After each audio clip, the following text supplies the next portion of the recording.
చిన్న చేపని పెద్ద చేప మింగడం అనేది లోకనీతి. సినీ ఇండస్ట్రీ కూడా ఇందుకు అతీతం కాదు. ప్రస్తుతం బుచ్చిబాబు కూడా ఓ భారీ తిమింగళానికి ఇలాగే చిక్కిపోయాడు. బుచ్చిబాబు నోట పట్టేసుకున్న ఆ తిమింగళమే దర్శకుడు శంకర్. ఇండస్ట్రీ హిట్స్ కొట్టిన సీనియర్ దర్శకుడు శంకర్కి బుచ్చిబాబుకి ఓ చిన్న లింక్ ఉంది. ఆ లింక్ పేరే రామ్ చరణ్.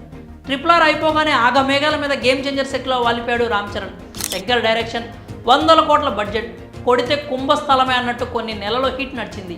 ఈ క్రేజ్లో రామ్ చరణ్తో సినిమా తీయాలని మేకర్స్ ఆశపడ్డారు. చాలామంది పోటీ పడ్డ బుచ్చిబాబును అదృష్టం వరించింది. రామ్ చరణ్ని శంకర్ వదిలేయగానే తన స్పోర్ట్స్ డ్రామాలో సెట్ చేయాలని బుచ్చి పెద్ద కలలే కన్నాడు. కట్ చేస్తే ఇప్పుడు లెక్క మారిపోయింది.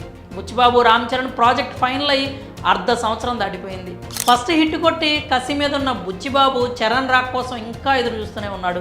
శంకర్ మాత్రం ఏది ఒక పట్టాన తెంచడం లేదు. గేమ్ చేంజర్ రిలీజ్ డేట్ ఎన్నిసార్లు వాయిదా పడిందో లెక్కేలేదు. నత్తనడకన సాగుతున్న షూటింగ్, కనీసం సాంగ్స్ హామ్ చేసుకుందామన్న ఫ్యాన్స్కి ఆ అదృష్టం కూడా లేదు. ఇంత డిలేలో ఇండియన్ 2 వచ్చి శంకర్ పీకల మీద కూర్చుంది. ముందుగా ఒప్పుకున్న ప్రాజెక్ట్ పూర్తి చేసి తీరాలి. అవతల వైపు కమల్ హాసన్ షెడ్యూల్ మిస్ అయితే మళ్ళీ డేట్స్ దొరకవు. శంకర్ పూర్తిగా మునిగిపోయాడు. రామ్ చరణ్కి నచ్చజెప్పుకుని 2 పడవల ప్రయాణం చేసుకుంటున్నాడు. గేమ్ చేంజర్తో పాటు ఇండియన్ 2 కూడా ప్యారలల్గా సాగిపోతూ ఉంది కాబట్టి Shankar happy. Game changer output బాగా వస్తుంది కాబట్టి చరణ్ హ్యాపీ. మరి ఇక్కడ చాలా కాలంగా లూప్ లైన్లో ఆగి ఉన్న బుచ్చిబాబు పరిస్థితి ఏంటి? ఇప్పటికే కథని అన్ని విధాలా పర్ఫెక్ట్గా సెట్ చేసి పెట్టుకున్నాడు. స్టార్ కాస్ట్ సిద్ధం, ప్యాడింగ్ డేట్స్ లాక్ అయ్యాయి. కానీ చెర్రీ రావడానికి ఇంకా లేట్ అయ్యేలా ఉంది. అసలు ఎంత టైం పడుతుందో కూడా చెప్పలేని పరిస్థితి. అంతా శంకర్ సార్ మహిమ. బుచ్చిబాబు బాగా తీర్చాల్సింది ఆయనే.